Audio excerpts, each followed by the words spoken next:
Superman, the Man of Steel. The Scarlet King, the Defiler of Worlds. For as long as there has been good, there has been evil. For as long as there has been evil, there has been good. And for as long as there has been man, good and evil have driven us to action, motivated and galvanized us. Whether that be for the better or for the worse. You already know who we are. And we're here to research their strengths, speed, talents, and tech to find out who would win. An alien child, born Kal-El on the planet Krypton, crash-landed on Earth after being sent by his parents away from the destruction of their homeworld. He was raised by his adoptive parents, Jonathan and Martha Kent, on a quaint little farm, and given the name of Clark. Clark Kent led a simple, peaceful, normal childhood, learning and growing as any his age would, getting up from a scraped knee with a smile, and playing catch with dear old Dad. He was only human after all, as far as he knew. That was, until as all children do, he grew up and began to discover himself. And puberty was extra kind to Clark here, because he began to unlock his true identity. Not as a human boy, but as a Kryptonian. Soon enough, he was showing all sorts of crazy abilities, like super strength, super speed, flight, heat vision, freeze breath, and so much more to come. But he never let that change who he was. Heart, mind, and soul, he was still the golden-hearted boy raised on that farm. And he wanted to use these newfound incredible abilities for the good of the people of Earth. And for humanity, he was able to be a man like any one of us. While from Krypton came the might to make him super. It's a bird! It's a plane! No, it's Superman! Da, da, da, da, da, da, da. Through it all, Clark held tight to the ideals that the Kents helped shape within him. A steadfast belief in truth, justice, and the prospect of a better tomorrow. He would become a paragon of inspiration for the citizens of Earth, especially after moving from the humble town of Smallville into the bustling metropolis of, Metropolis. Here he'd become an award-winning reporter for the Daily Planet, fighting evil with both the power of the press and the power of hitting things really hard. Often coming to blows with villains like the nefarious scientist and dastardly businessman Lex Luthor, the best-dressed apex to oppose the Man of Steel, who believed humanity didn't need false idols saving it. Ironic, then, that the Kryptonians still held more humanity than Luthor could ever dream to have. He'd even find love with Lois Lane, or Lana Lang, or Luma Lanai, Lori Lamaris. Okay, what's going on here? Something you're not telling us, Lex? No surprise, then, that he'd soon become one of the greatest heroes the world had ever seen, founding the Justice League alongside other heroes. Batman, Wonder Woman, The Flash, Aquaman, Green Lantern, Martian Manhunter, and he's worked alongside countless other heroes besides them. The Blue Boy Scouts certainly come a long way from just pushing wagons. Yeah, now he's pushing villains to the floor and hitting them so hard every version of them in the multiverse feels it. Oh, he does far more than that. Even beyond, pulling planets, sneezing away solar systems, flying several billion light years in a nanosecond, or just outspeeding the bonds of infinity. We could spend hours just listing the bullshit he's pulled. It's no secret that he just blatantly breaks the laws of physics on the regular. Rainbow hand lasers, tiny clones of himself, flying across time and dimensions, shape-shifting, memory-erasing kisses, and who could forget Great Wall of China rebuilding vision. Similarly, whether it be from his Kryptonian physiology or just sheer resolve, he can power through just about anything you can think of throwing at him. He's resisted having his soul erased, being scrubbed from history, having his mind tampered with, being deleted from existence, and even having his concept consumed by his shadow. He's gathered the strength to punch the World Forger so hard it shattered his multiverse. He's punched out of reality warping, and he's even punched out of the medium itself. a technique taught to him by Superboy Prime that's able to rewrite all of DC's history. His super brain also makes him super smart. So smart, in fact, that he once remade the reality warping miracle machine from memory and can see the fundamental conceptual building blocks of the world. When he confronted Darkseid, the ultimate embodiment of all evil, he shadowed his conceptual true form by singing at it. At one point, he was even shot by a blast that contained, among other things, the power of the Source, effectively a quote-unquote more real reality above DC's main cosmology, with the characters you know effectively being fiction compared to it. Though he does have weaknesses. Of course there's Kryptonite, the shards of his homeworld that derive his power, but he will also be weakened dramatically under a red sun and struggles against magic. Well, on paper he should, but that Source Blast also contained the magic of beings like Zeus and Shazam, and on at least one occasion, even being under a red sun still left him with enough strength to just fly to a different sun. Great, not only can he defy logic, he can defy his own internal logic. And maybe that ability to persevere is his real ultimate power. His strength is just as measured in will as it is in muscles. Even his self-control is astounding, constantly holding back his power in a world made of cardboard, even when it looks like he's going all out. So what, he's just some unflappable symbol of hope, some flat representation of heroism? Not at all. He stands for it, sure, but he's just as vulnerable and human as the rest of us. Sure, he fights and he wins, sometimes, but he's more than capable of losing. He has many times before, but every time he gets back up. He's not just some abstract ideal or some stock perfect paragon. He's just a farm boy from Kansas, doing what he can to make the world a better place. But at the end of the day, that ability to never give up, to always stand in the face of darkness, is the very thing that makes us who we are. And Superman, or rather Clark Kent, is no different. He's not fearless. He's not invincible. But he doesn't have to be. And that's okay, because he has the courage to fight in spite of that. And with all that he inspires, maybe we can too. That is where you've always been wrong about me, Lex. I'm as human as anyone. I love, I get scared, I wake up every morning and despite not knowing what to do, I put one foot in front of the other and I try to make the best choices I can. I screw up all the time. But that is being human. And that's my greatest strength. And someday, I hope, for the sake of the world, you understand that it's yours too. Although the Foundation acknowledges the anomalous properties of Kal-El, also known as Superman, and the danger he may impose in the future, we have determined that our resources should better be put elsewhere, rather than attempting to contain him. Due to his powerful properties, an already prominent public image causing potential troubles for containment. Further attempts to contain Superman have been denied by the O5 Council. End of report. 7 seals, 7 rings. 7 brides for the Scarlet King. After a warehouse raid by the anomaly-containing SCP Foundation, targeting members of an organization called the Children of the Scarlet King, 7 pregnant girls were recovered, collectively dubbed SCP-231 by the Foundation. The SCP Foundation's purpose is seeking out anomalous entities, locking down and cataloging them into the database in order to protect the world, often by morally questionable means. Although this methodology was challenged. Due to a series of increasingly deadly events, each instance of SCP-231 perished, giving birth to increasingly dangerous entities until only one remained, SCP-231-7, who was kept from giving birth out of fear that the child she would bear would spell the end of the world. With a procedure called 110 Montauk operated on 231-7, her condition is maintained indefinitely. 110 Montauk, what are the details on that? All I know is that some D-class through the procedure, and apparently it's so bad the other staff involved have to routinely switch out and seek therapy. Well, lucky for us, I just so happened to acquire some uncensored documentation on the procedure.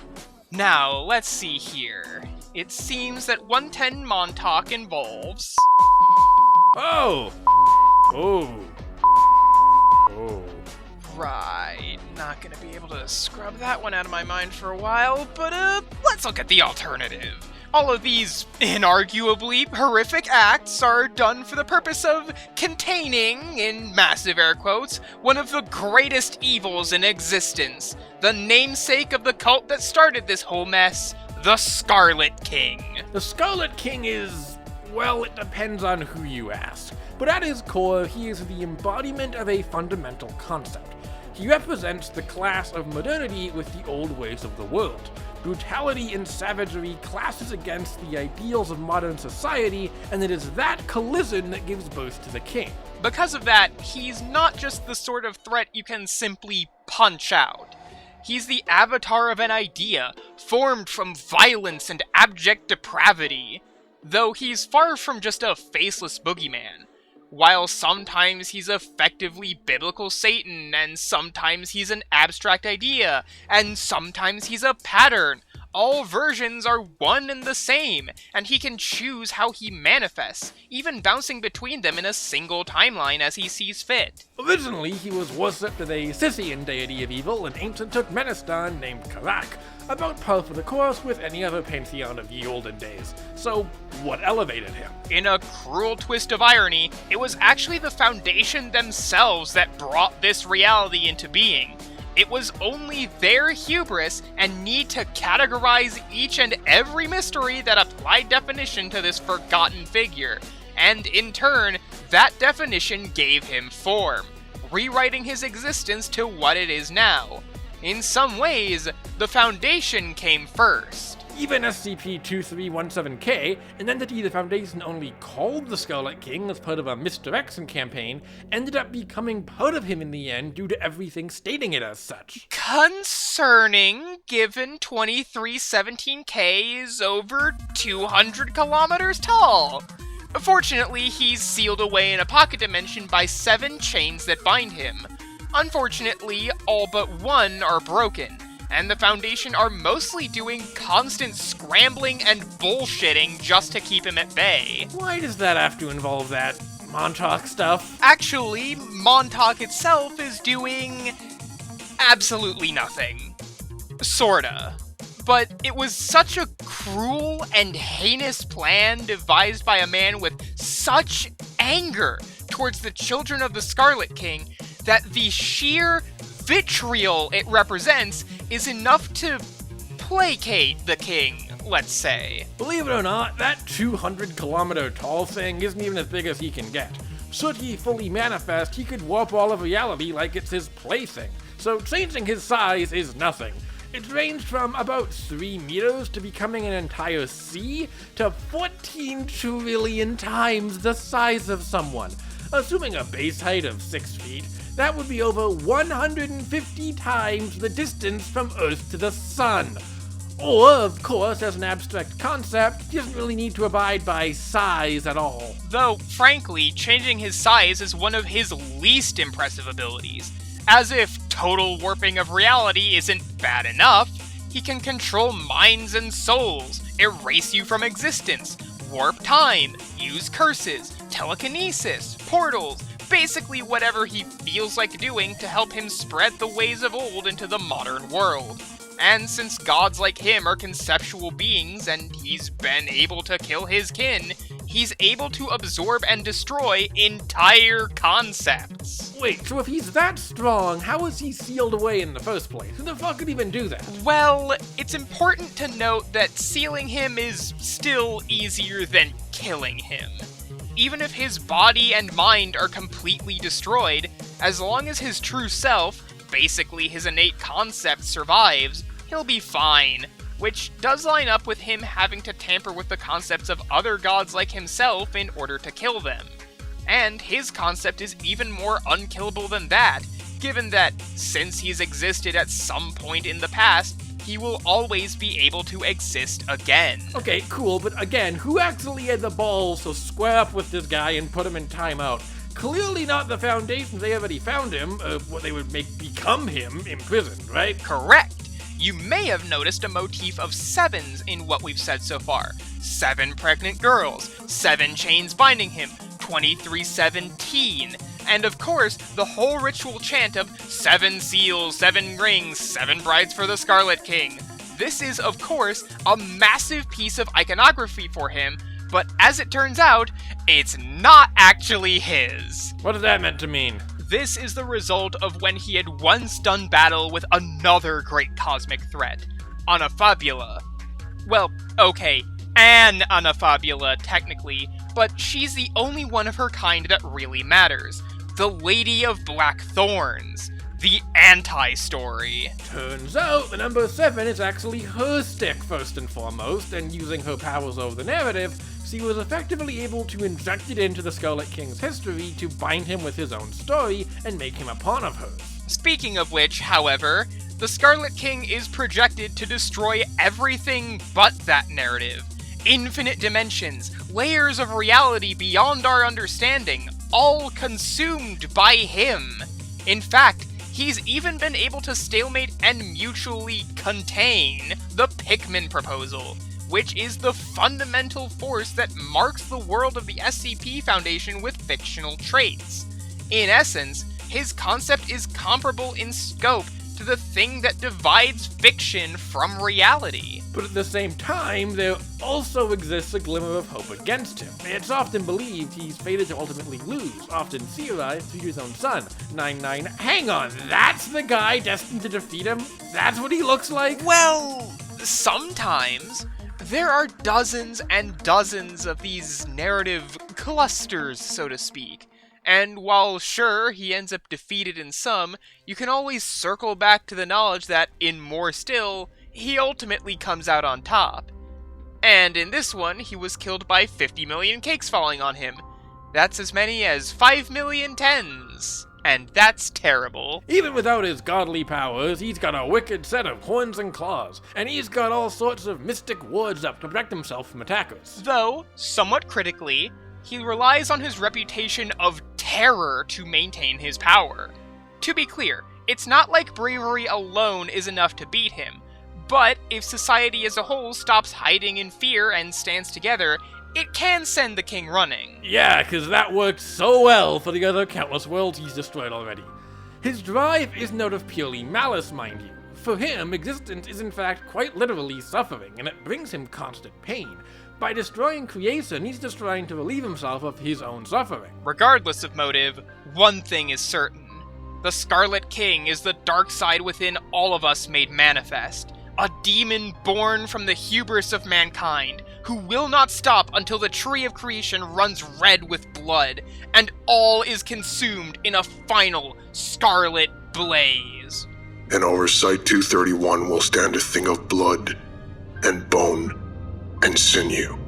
A tree that drips, and leers, and feeds. It will drip strange fire, and that fire will both burn and warm in equal measure, and they will look up at it and wish they had listened while they had the chance. I know this path is wrong, but at least it's a path. With thoughts and prayers. Robert Montauk, Child of the Scarlet King. Addendum. Foundation personnel are to obey all regulations regarding the containment of SCP-001 and related SCPs to it, including SCP-231-7. Failure to comply may result in administration of amnestics or direct termination. Under no circumstances must Foundation personnel break protocol, due to SCP-001's immense power and reality-destroying properties. Fear is control. Empathy is death. Ignorance is bliss. End of report. Okay, the fighters are ready, the numbers are crunched, and it's time to run this. Let's get ready for a deathmatch!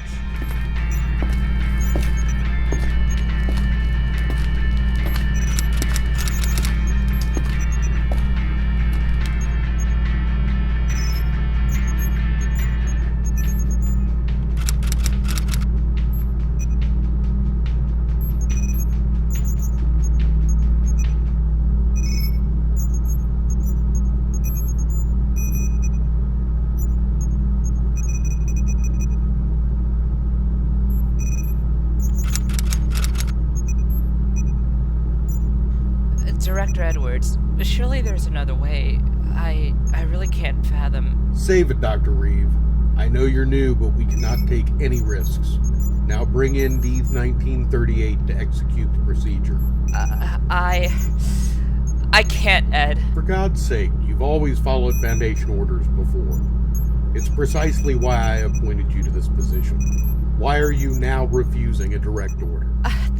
This is different. Where's your empathy gone, Ed? This poor woman deserves none of this suffering. This is necessary for the sake of humanity. You know that. Fine, I'll call in the order myself. Ed, you don't need to. I will not let you jeopardize the world due to your blind sense of morality. I never should have trusted you with this responsibility. Initiate procedure 110 Montauk. Oh my god. It can't be. Don't be afraid. I'm here for you. Dr. Reeve, do you have any idea what your hesitation has just wrought upon this world?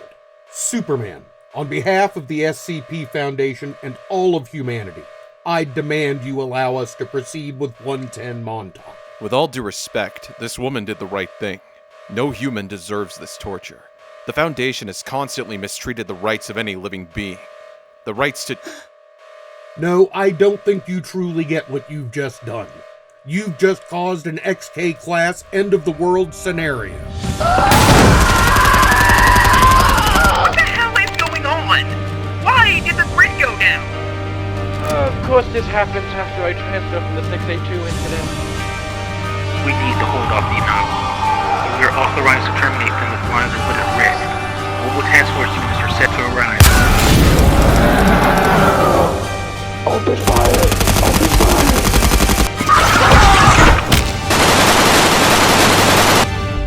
Watch the pain grow. 7 seals, 7 rings, 7 brides for the Scarlet King. 7 this, 7 that. I'm gonna give you one chance to head out.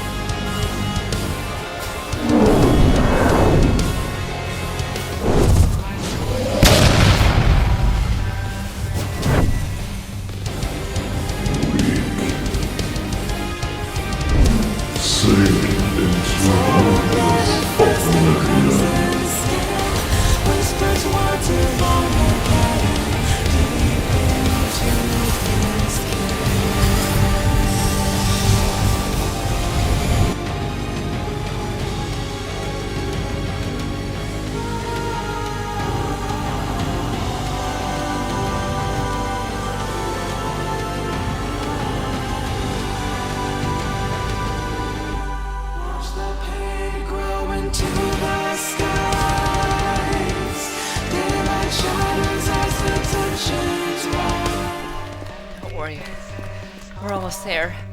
The entrance zone is just... We were tasked with protecting the world, Ms. Reeve, and you let your feelings get in the way for her? Just one human soul? Those other people, they were just in my way. I should have done everything myself. I can still save the world. If I execute 110 Montauk for myself, everything will turn out fine. I will be a hero. Ugh. Run, please. You deserve to live. Just leave me. Ugh. I should have done this from the start.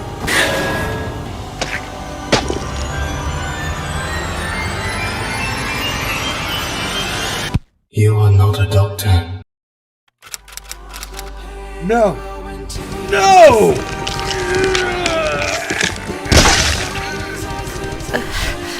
Please. Hold out. It's going to be okay. I know your type. Let me tell you, I'm not a fan.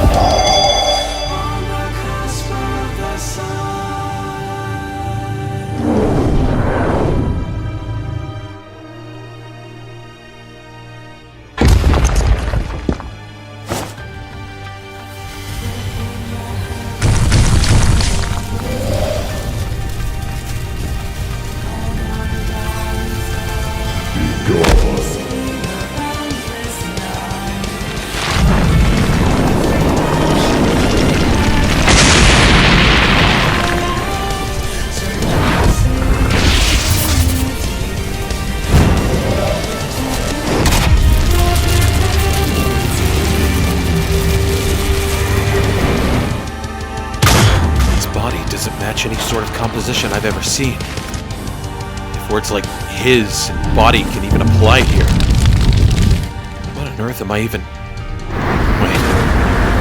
I know where I've seen this before.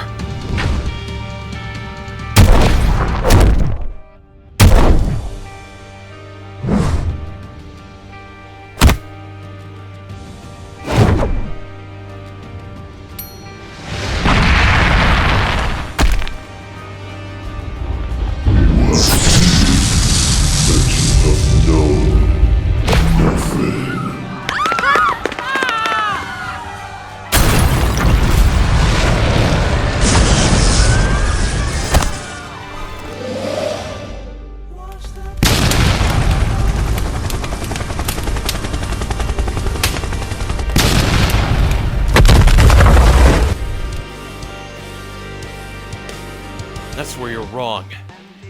I know how to end this!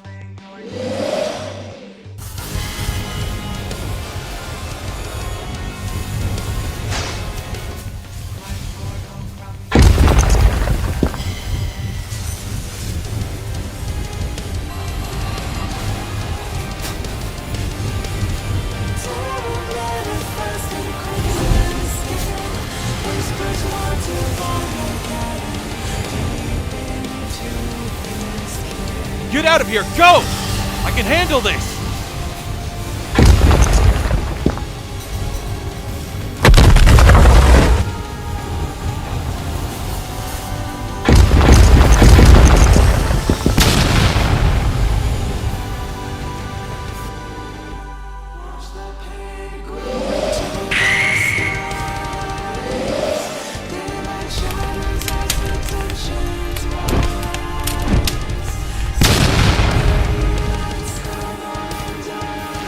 Witness the birth of change. Lament what once was, and what was lost.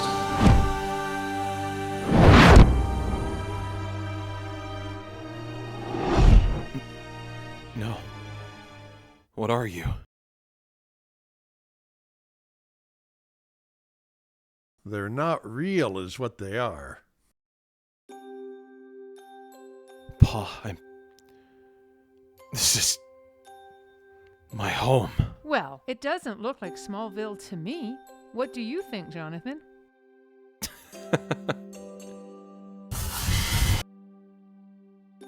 Are you gonna let this chump get one over on you like this? Show that poser who he's messing with. You're not really here either, are you? Does that really matter? No. I'll be seeing you soon. That's our boy. Please, Superman. The ones you fight for shall die screaming. You will not be around to see. Buddy, you are not the first to tell me that.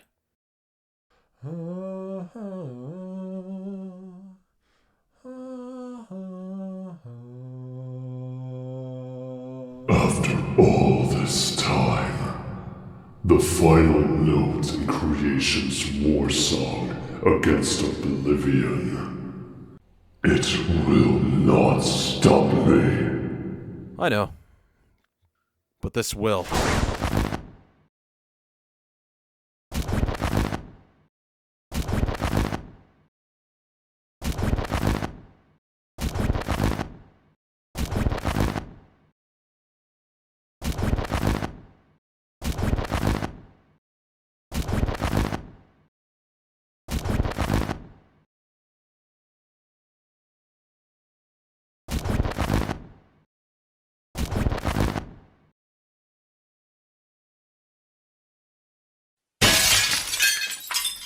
I see.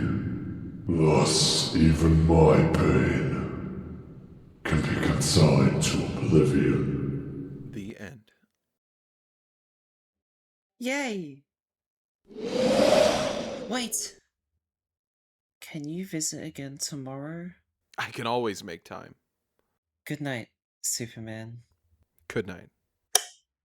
Damn, if only someone had written Scarlet King can beat Superman into an article, because that's definitely how the Foundation works. Right, so I'm sure there are questions, and there are quite a few things to cover here. So let's make it simple and break it up into power, abilities, aptitude, and counters. Starting like usual with power.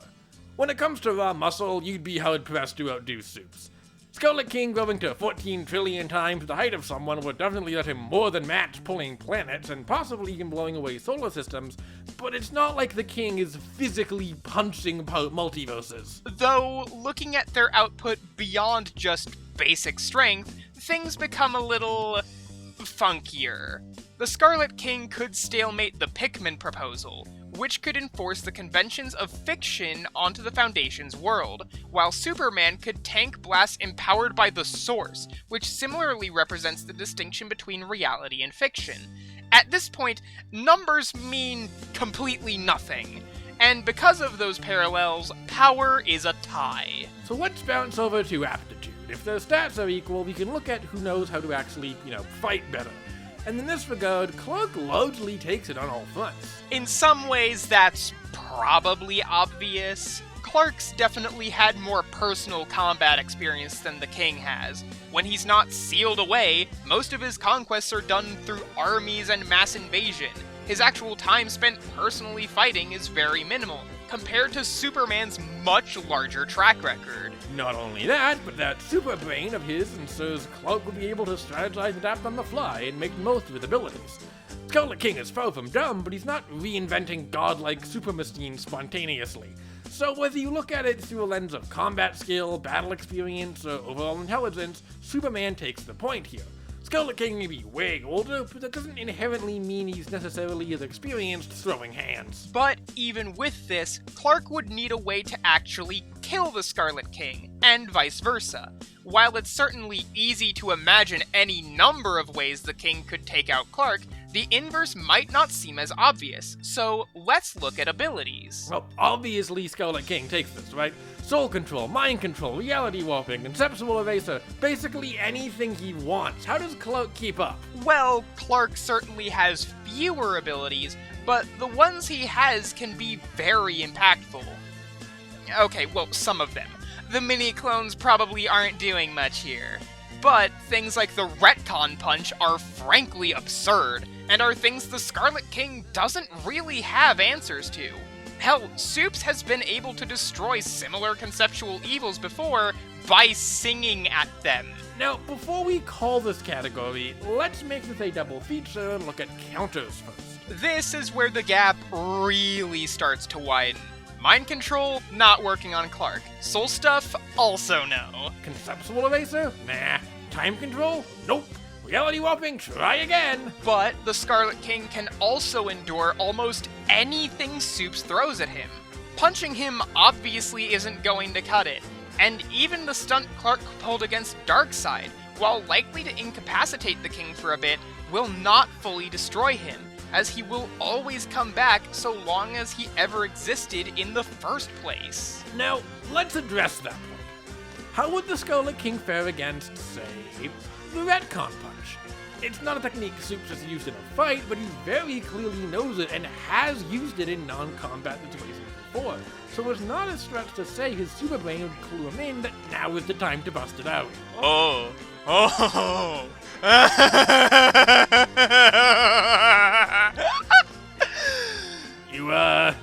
You okay? Let's look at the core document for the Scarlet King, Tufto's proposal. Even just from this, we immediately know the Scarlet King is susceptible to having his past rewritten. Hell, that's why he exists in the first place. If he wasn't affected by retconning, quote-unquote, he wouldn't be the Scarlet King at all. Alright, I'm with you so far, but how do we know you didn't develop counters to it after being empowered? Dreams of Crimson and Azure. The Scarlet King's very being is rewritten.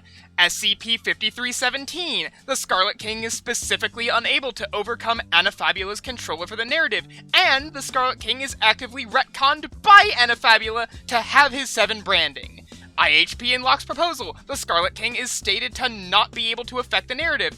Quote, royalty lives and dies. but a story is eternal. SCP-8008, the Scarlet King is affected by the Time Pervert rewriting the multiverse. Don't ask why he's called the Time Pervert. So this is, consistent, I take it. SCP-9317, in which it is stated the Scarlet King is, and I quote, a deity defined by the concept of historical revisionism who is a manifestation of the idea of an altered past. Huh. So, with all that being said, Superman can resist basically anything the Scarlet King throws his way, and while the King can resist most of Superman's offense, the retcon punch is very akin to something he has blatantly and consistently been defeated by several times, a weakness that Supes' hyper-intelligence would absolutely be able to exploit. And if he's retconned away, that caveat of always coming back means nothing. Meaning Cloak takes counters, and by extension, Cloak takes abilities. The Scarlet King is easily the greatest evil we've seen on this show. But Superman's unyielding strength, unbreakable defense, and specific set of abilities were enough to keep the King down for the count. Scarlet King may have embodied the ultimate class of ideals, but Cloak's just shone a little brighter. In the end, the King got reminded that every 7 starts with an S. This match's winner is...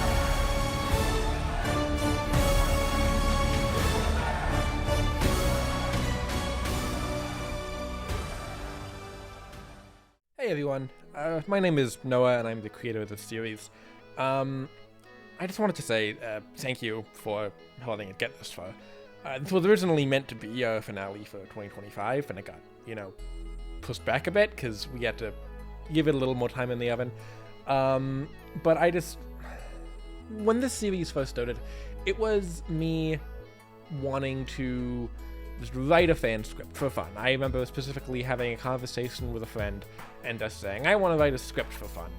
And the fact it's gone from that to where we are now, where we're getting, custom tracks, we're getting members of the Death Battle team on, we collaborated with men on the internet, that's insane to me. And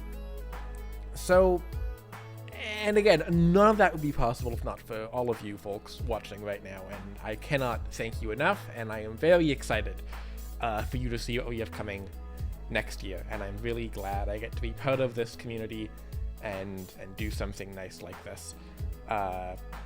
This started as a way for me to help people get through the, radio silence Death Battle was going through during its independence initially when that was getting worked out. And I'm really glad that we're able to still stick around and still, have some fun with people. That all being said, I know I don't really push too hard to do that voice, but I could use a break from it. Yeah, I hear ya. As much as I love playing the character and all, the folks at home know we're not them, and they're back anyway, so why not just host as ourselves from now on? Sounds good, yeah. So what now? Lunch? Yep, sure, I could eat. Oh, right, before I forget, here's something for you all to chew on while we're out. As I said, ignore the fact it says, next year. That didn't, it was meant to be for the end of last year, so it's this year, but okay, I'll be going now. Bye. Enjoy. All night, love to see you come